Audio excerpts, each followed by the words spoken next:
ഈ വർഷം ഓഗസ്റ്റ് 15 മുതൽ കേരള പോലീസ് സംവിധാനത്തിൽ പോലീസ് സ്റ്റേഷനുകളുടെ മുഖച്ഛായ മാറ്റുന്ന ഒരു കർമ്മ പരിപാടിക്ക് കേരള പോലീസ് നേതൃത്വം കൊടുക്കുകയാണ്.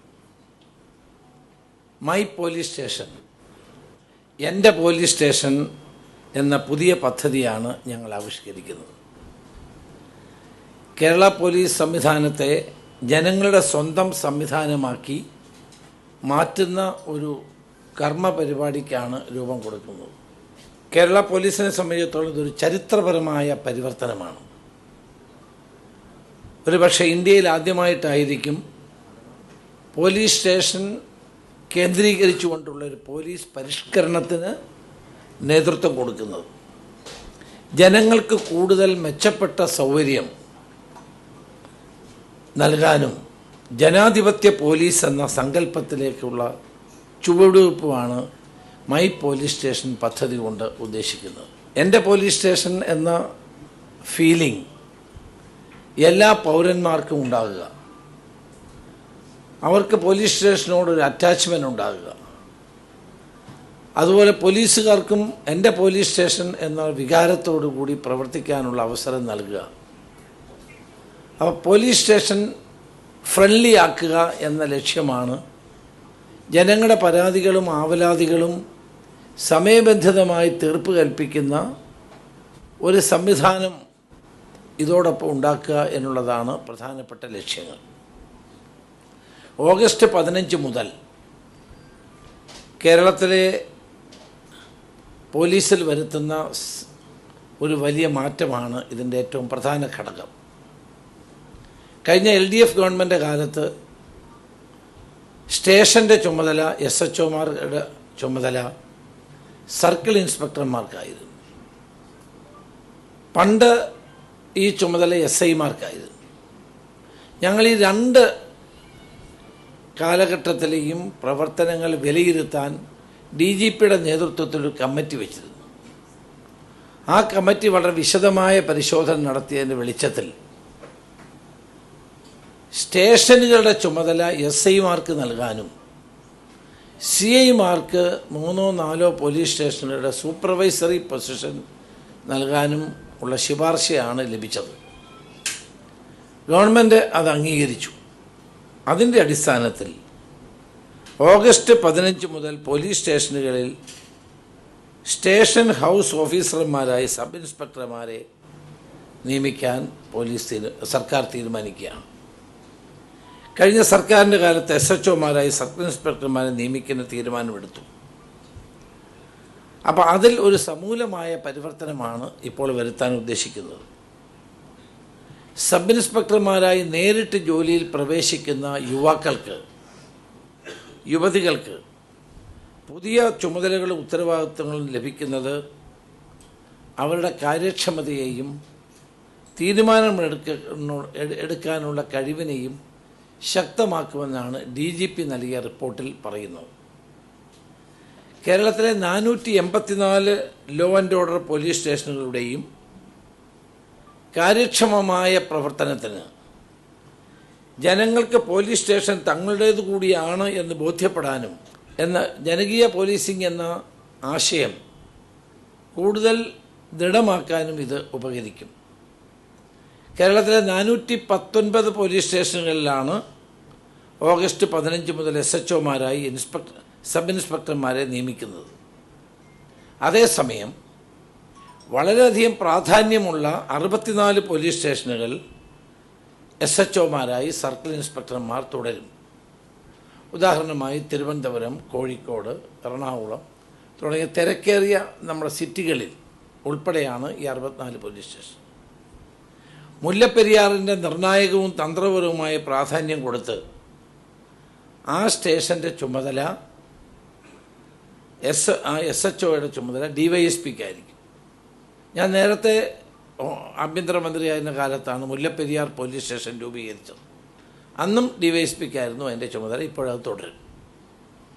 ഇതിലേറ്റവും പ്രധാനപ്പെട്ട എടുത്തു പറയേണ്ടതുമായൊരു കാര്യം, കേരളത്തിലെ 63 പോലീസ് സ്റ്റേഷനുകളിൽ SHOമാരാകാൻ പോകുന്നത് വനിതാ സബ് ഇൻസ്പെക്ടർമാരായിരിക്കും. അപ്പോൾ 63 പോലീസ് സ്റ്റേഷനുകളുടെ ചുമതല വനിതാ സബ് ഇൻസ്പെക്ടർമാർക്ക് നൽകുന്ന ഒരു പ്രധാനപ്പെട്ട തീരുമാനം കൂടി എടുക്കുന്നുണ്ട്. സബ് ഇൻസ്പെക്ടർമാരെ SHOമാരായി നിയമിക്കുമ്പോൾ അവർക്ക് മാർഗനിർദ്ദേശം നൽകാനും പ്രവർത്തനങ്ങൾ നിരീക്ഷിക്കാനും മീൻസ് ഒരു ഓവറോൾ സൂപ്പർവിഷനുള്ള അധികാരം സർക്കിൾ ഇൻസ്പെക്ടർമാരുടെ കീഴിൽ 200 പോലീസ് സർക്കിളുകൾ രൂപീകരിക്കുകയാണ്. അവരായിരിക്കും മൊത്തത്തിൽ അവരുടെ കീഴിലുള്ള പോലീസ് സ്റ്റേഷനുകളുടെ നിരീക്ഷണവും മാർഗനിർദ്ദേശങ്ങളും നേതൃത്വവും നൽകുന്നത്. ഇനി മൈ പോലീസ് സ്റ്റേഷൻ, എൻ്റെ പോലീസ് സ്റ്റേഷൻ എന്നുള്ള പദ്ധതിയുടെ സവിശേഷതകൾ ഞാനൊന്ന് വിശദീകരിക്കാം. പോലീസ് സ്റ്റേഷനിലെത്തുന്ന ഓരോ വ്യക്തിയുടെയും അന്തസ്സിനെയും അഭിമാനത്തെയും അവകാശത്തെയും മാനിച്ചുകൊണ്ട് മെച്ചപ്പെട്ട സമയബന്ധിതമായ സേവനങ്ങൾ നൽകിക്കൊണ്ട് വിവിധ ആവശ്യങ്ങൾക്കായി പോലീസ് സ്റ്റേഷനെ സമീപിക്കുന്ന പൗരൻ്റെ സംതൃപ്തി ഉറപ്പാക്കുക എന്നതാണ് എൻ്റെ പോലീസ് സ്റ്റേഷൻ എന്ന ഈ പദ്ധതിയുടെ ലക്ഷ്യം. കസ്റ്റഡി മരണങ്ങൾ, കസ്റ്റഡി മർദ്ദനങ്ങൾ എന്നിങ്ങനെ കസ്റ്റോഡിയൽ ക്രൈംസിനെ പൂർണ്ണമായും ഇല്ലാതാക്കുക എന്നതാണ് എൻ്റെ പോലീസ് സ്റ്റേഷൻ പദ്ധതിയുടെ അടുത്ത സുപ്രധാനമായ ലക്ഷ്യം. ലോകത്തിലെ ഏറ്റവും അപരിഷ്കൃതമായ നടപടികളൊന്നാണ് കസ്റ്റോഡിയൽ ക്രൈംസ്. ഒരു പരിഷ്കൃത സമൂഹത്തിനും അംഗീകരിക്കാൻ കഴിയുന്ന ഒന്നല്ല ഇത്. ആരുടെ നേരെ മൂന്നാം മുറ പ്രയോഗിക്കുന്നത് അംഗീകരിക്കാൻ കഴിയുന്ന ഒരു കാര്യമല്ല. ഇത് നിയമവിരുദ്ധമാണ്, മാനവിക വിരുദ്ധമാണ്. കുറ്റകൃത്യം തെളിയിക്കുന്നത് പോലെ തന്നെ പ്രാധാന്യമുള്ളതാണ് അതിനായി സ്വീകരിക്കുന്ന മാർഗങ്ങളും സമീപനങ്ങളും. അതുകൊണ്ട് തന്നെ കസ്റ്റോഡിയൽ ക്രൈംസ് ഒരു കാരണവശാലും ഉണ്ടാകാതിരിക്കാനുള്ള മുൻകരുതലായിരിക്കും മൈ പോലീസ് സ്റ്റേഷൻ, എൻ്റെ പോലീസ് സ്റ്റേഷൻ പദ്ധതിയിലൂടെ നടപ്പാക്കാൻ ഉദ്ദേശിക്കുന്നത്. ഇതിനുവേണ്ടി നമ്മൾ ഒരു പ്ലാൻ ഓഫ് ആക്ഷൻ ഉണ്ടാക്കിയിട്ടുണ്ട്.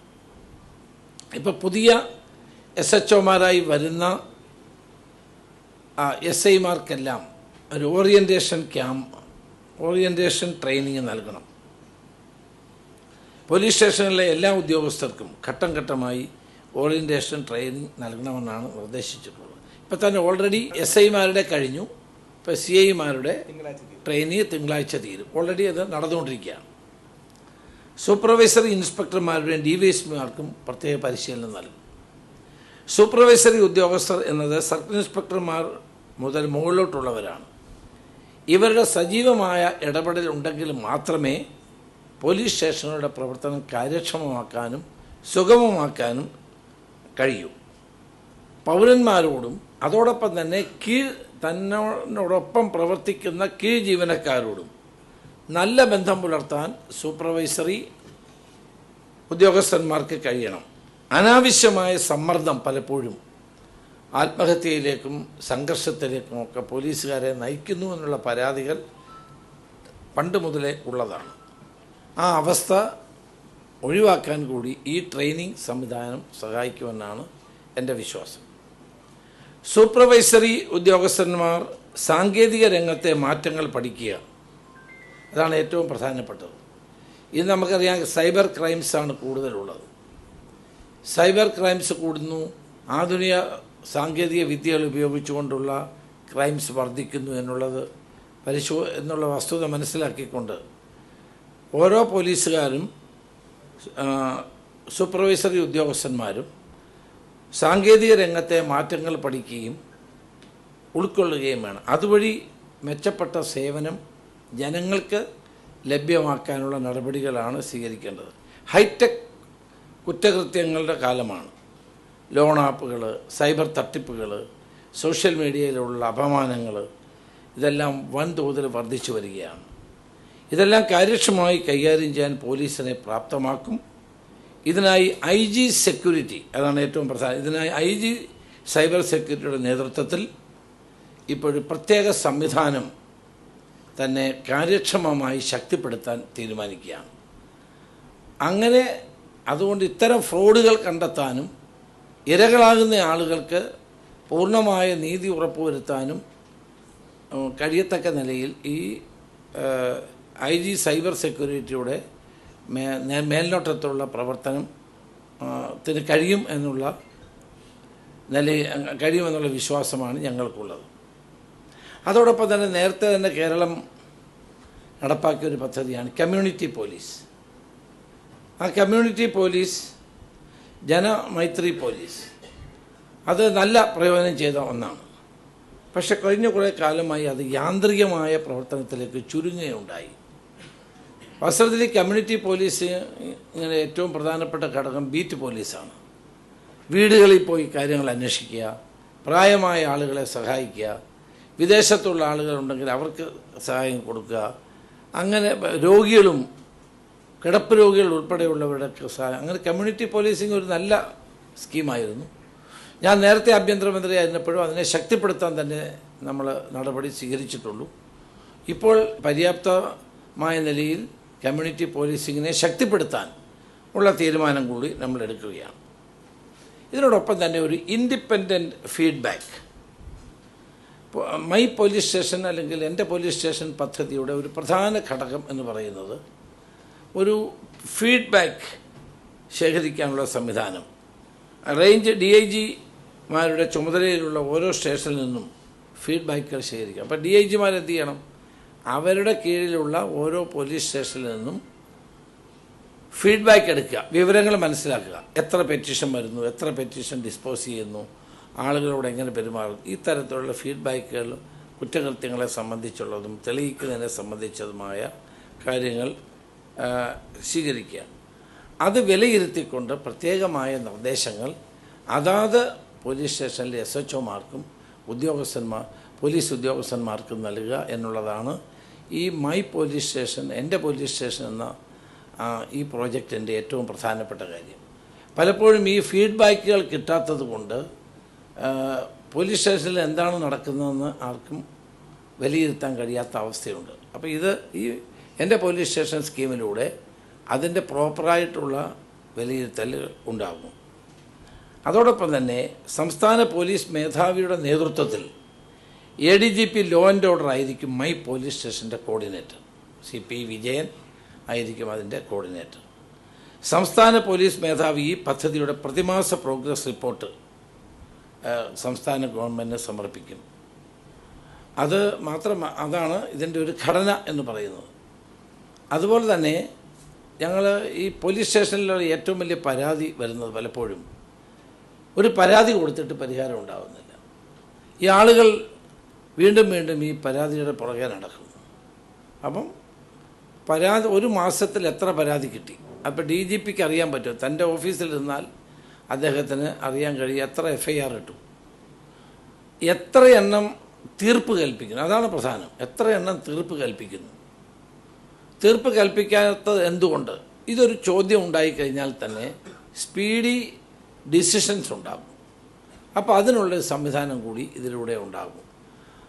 സാധാരണ ജനങ്ങൾ ഒരു പോലീസ് സ്റ്റേഷനിൽ പരാതിയുമായി ചെന്ന് കഴിഞ്ഞാൽ ആ പരാതികൾ പരിഹരിക്കാനുള്ള നടപടികൾ ഉണ്ടാകുക എന്നുള്ളതാണ് ഏറ്റവും പ്രധാനപ്പെട്ടത്. അതിനുള്ള പ്രത്യേക സംവിധാനം ഉണ്ടാകും. ഒക്ടോബർ 2 മന്ത്രിയുടെ ഓഫീസ് പൂർണ്ണമായും ഹൈടെക് ആക്കാൻ തീരുമാനിച്ചിട്ടുണ്ട്. എനിക്ക് കിട്ടുന്ന പരാതികൾ കൃത്യമായി അതിന് പരിശോധിച്ച് തീരുമാനമെടുക്കാനും അത് ആളുകളെ അറിയിക്കാനുമുള്ളൊരു നൂതന സംവിധാനം കൂടി, അത് ഞാൻ പിന്നീട് നിങ്ങളോട് പറയാം, ഒരു നൂതന സംവിധാനം കൂടി ഒക്ടോബർ 2 നിലവിൽ വരാൻ പോവുകയാണ്. കാരണം നമുക്കൊരു പരാതി തന്നിട്ട് പിന്നെയും വരുന്ന ആളുകൾ എന്താ പറയുന്നത്? സാർ അന്ന് ഞാൻ പരാതി തന്നിരുന്നു, ഒന്നും ആയില്ല. അപ്പം പൊതുജനങ്ങൾക്ക് പരാതി നൽകിയാൽ അവർക്ക് സേവനം ലഭ്യമാക്കാൻ കഴിയുന്ന സാഹചര്യങ്ങൾ ഉണ്ടാക്കുക. ചിലതിന് നമുക്ക് സാഹചര്യം ഉണ്ടാക്കാൻ പറ്റില്ല, കാരണം കോടതി കിടക്കുന്നതായിരിക്കും, പലതരത്തിലുള്ള ബുദ്ധിമുട്ടുകൾ ഉണ്ടാകും. പക്ഷെ പരാതി തരുന്ന ആളുകൾക്ക് യഥാർത്ഥത്തിലുള്ള പരാതി സോൾവ് ചെയ്ത് അവരെ അറിയിക്കുക എന്നുള്ളതൊരു ജനാധിപത്യത്തിലെ ഒരു പ്രധാനപ്പെട്ട ഘടകമാണ്. ഗ്രീവൻസസ് റിഡ്രസൽ, അത് പോലീസ് സ്റ്റേഷൻ മുതൽ ആഭ്യന്തരമന്ത്രി വരെയുള്ള ഓഫീസുകളിലെ ഏറ്റവും പ്രധാനപ്പെട്ട ഘടകമായി മൈ പോലീസ് സ്റ്റേഷൻ എന്ന ഈ പ്രോജക്റ്റിൽ ഉൾപ്പെടുന്ന ഒരു കാര്യമാണ്. എങ്കിൽ മാത്രമേ പോലീസ് സ്റ്റേഷനെ പറ്റിയുള്ള പോലീസിലുള്ള ജനങ്ങളുടെ വിശ്വാസം ശരിയാവുകയുള്ളൂ, പോലീസിൻ്റെ പ്രവർത്തനം കാര്യക്ഷമമാവുകയുള്ളൂ. അതോടൊപ്പം തന്നെ അതിനു വേണ്ടിയിട്ടുള്ള പ്രത്യേക ട്രെയിനിങ് ഇപ്പോൾ നടത്തിക്കൊണ്ടിരിക്കുകയാണ്. അതിനനുസരിച്ചുള്ള ട്രെയിനിങ്ങാണ് ഇപ്പോൾ നൽകിക്കൊണ്ടിരിക്കുന്നത്. ഇതിനനുസരിച്ച് ഞങ്ങൾ പോലീസ് ട്രെയിനിങ്ങിലും കാര്യമായ മാറ്റങ്ങൾ വരുത്താൻ ഉള്ള നിർദ്ദേശം DGPക്ക് നൽകിയിട്ടുണ്ട്. അദ്ദേഹം തന്നെ ഇപ്പോൾ ആ സിലബസ് ഉൾപ്പെടെയുള്ള കാര്യങ്ങൾ പരിശോധിച്ചുകൊണ്ടിരിക്കുകയാണ്. ഒരു പോലീസുകാരന് കൊടുക്കേണ്ട ട്രെയിനിങ്ങിനകത്ത് ഇതെല്ലാം ഉൾപ്പെടുത്തി മുന്നോട്ട് പോകേണ്ടതും ആവശ്യമാണ്. ഇന്ത്യയിൽ തന്നെ ആദ്യമായിട്ടാണ് പോലീസ് സ്റ്റേഷൻ സെൻട്രിക് റിഫോം എന്ന് പറയുന്നത്. ആ റിഫോമിലൂടെ ജനങ്ങൾക്ക് പരമാവധി സൗകര്യമൊരുക്കി കൊടുക്കുക എന്നുള്ളതാണ് ഞങ്ങളുടെ ലക്ഷ്യം. അതുപോലെ കേരളത്തിൽ 484 പോലീസ് സ്റ്റേഷനുകളും ഇപ്പം നവീകരിച്ചുകൊണ്ടിരിക്കുകയാണ്. നിങ്ങൾക്ക് അറിയാൻ പറ്റും, ഓരോ പോലീസ് സ്റ്റേഷനും ഇപ്പോൾ അവിടെ ഉണ്ടായിരുന്ന ചപ്പും ചവറും ഈ വർഷങ്ങളായി കിടക്കുന്ന പഴയ വാഹനങ്ങളും തുരുമ്പും ഇതെല്ലാം മാറ്റി പോലീസ് സ്റ്റേഷൻ പെയിൻറ്റ് ചെയ്ത് വൃത്തിയാക്കി, ജനങ്ങൾ വന്നാൽ അവർക്ക് ഇരിക്കാനുള്ള സൗകര്യം, പരമാവധി സ്ഥലങ്ങളിൽ അവർക്ക് കുടിവെള്ളം ഉൾപ്പെടെയുള്ളത് നൽകാനുള്ള സംവിധാനം, എല്ലാ പോലീസ് സ്റ്റേഷനും ഒരേ കളർ, ഒരേ പെയിൻറ്റ്, ഒരേ രീതി, ഒരേ സംവിധാനം. അപ്പോൾ ഓഗസ്റ്റ് 15 കേരളത്തിലെ എല്ലാ പോലീസ് സ്റ്റേഷനുകളും നവീകരിക്കപ്പെടുകയാണ്. ഒരേ പെയിൻറ്റ് അടിച്ച് ഒരേ സാഹചര്യം ഉണ്ടാക്കി അവിടെ ഉണ്ടായിരുന്ന ഈ തുരുമ്പും പഴയ വാഹനങ്ങളെല്ലാം മാറ്റി വളരെ വൃത്തിയായി സൂക്ഷിക്കാൻ. ഇപ്പം മൈ പോലീസ് സ്റ്റേഷൻ എന്ന് പറയുന്നതിൻ്റെ ഒരു ഘടകമാണ്. ഇപ്പം തന്നെ ബാലരാമപുരത്ത് ജനങ്ങൾ മുന്നോട്ട് വന്ന് CI ഓഫീസ് പണിഞ്ഞു കൊടുക്കുകയാണ്. അപ്പം ജനങ്ങൾക്ക് ആവശ്യമാണ് പോലീസ് ജനങ്ങളോടൊപ്പമാണ് എന്നുള്ള ആ ഒരു കൺസെപ്റ്റ് മുന്നിൽ വെച്ചുകൊണ്ടാണ് സമഗ്ര പോലീസ് പരിഷ്കരണത്തിന് കേരള ആഭ്യന്തര വകുപ്പ് ഇപ്പോൾ തയ്യാറായിട്ടുള്ളത്. അതുപോലെ തന്നെ കോട്ടയം, ഇടുക്കി, പത്തനംതിട്ട, ആലപ്പുഴ ഈ 4 ജില്ലകളിൽ ഇന്ന് മഴക്കാലത്ത് രൂക്ഷമായ പ്രളയക്കെടുതി ഉണ്ടായ സ്ഥലങ്ങളാണ്. അവിടെ ഇന്ന് പാസിംഗ് ഔട്ട് ഇന്ന് പാസിംഗ് ഔട്ട് ഒന്ന് നടത്തും. നാളെ ഞാൻ പത്തനംതിട്ടയിൽ നടത്തുന്നുണ്ട്. പാസിംഗ് ഔട്ട് കഴിഞ്ഞ പോലീസ് ഉദ്യോഗസ്ഥന്മാരെ ക്ലീനിങ്ങിനും വേണ്ടി നിയോഗിക്കുന്നുണ്ട്. അതുപോലെ തന്നെ ഫയർഫോഴ്സിൻ്റെ ജീവനക്കാർ ഓൾറെഡി അവിടെ ഉണ്ട്. അവരും ചേർന്ന് പാവപ്പെട്ട ജനങ്ങൾ വീടുകളിൽ പോയി താമസിക്കാൻ പോകുമ്പോൾ അവിടെയെല്ലാം മാലിന്യങ്ങൾ അടിഞ്ഞുകൂടി കിടപ്പുണ്ട്. അത് ക്ലീൻ ചെയ്യാനും ആളുകളെ സഹായിക്കാനും പുതിയ പാസിംഗ് ഔട്ട് നടത്തി പുറത്ത് വന്നിട്ടുള്ള പുതിയ പോലീസുകാരെ നിയോഗിക്കാനും ഇന്ന് ഞങ്ങൾ തീരുമാനിച്ചിട്ടുണ്ട്. അപ്പോൾ ഈ പദ്ധതി പൂർണ്ണമായും ജനങ്ങൾക്ക് വേണ്ടി ഒരു ജനാധിപത്യ സംവിധാനത്തിൽ കാവലാളായി പോലീസ് പ്രവർത്തിക്കുക എന്ന ലക്ഷ്യത്തോടെയാണ് ഞങ്ങൾ മുന്നോട്ട് വെക്കുന്നത്. അപ്പം ഇതിനാവശ്യമായ ട്രെയിനിങ് നൽകി അവരെ ഇതിനെ എക്വിപ്പ് ചെയ്യുന്ന ഒരു പദ്ധതിയാണ് ഇപ്പോൾ തയ്യാറാക്കിയിട്ടുള്ളത്.